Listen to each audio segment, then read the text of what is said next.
Welcome back for today's Farm and Ranch News. Well, as family and friends prepare to gather for holiday meals, if you're like my family, beef will be at the center of the dining room table. And if the old drool log behind me on the TV screen doesn't have your mouth watering right now, well, the recipes for holiday meals at beefitswhatsfordinner.com sure will. beefitswhatsfordinner.com has such a wealth of information. Just like you said, you can find just about anything there. And we are pretty straightforward with what we give out for information. What we want is just to educate the consumer with just some straightforward information that'll produce a great rib roast every time. The holiday dinners section on beefitswhatsfordinner.com has recipes that anyone can follow to execute the perfect beef meal. As you take a look at that holiday collection, there's just so many different things on there for whatever you're looking for. We have that classic beef Wellington recipe. Your rib roast recipe is on there. That's one of my favorites, actually, that pistachio crusted. It's fantastic.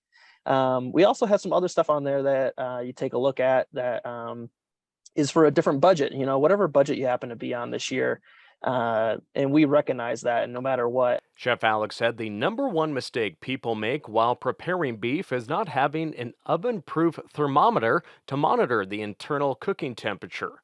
Another misstep is cutting into the beef as soon as it comes out of the oven. See consumers just pull it out of the oven and maybe let it rest what they think is 10 minutes, but in probably all reality, it's 5 minutes because they're so hungry. They want to feed everybody. Everybody else is hungry.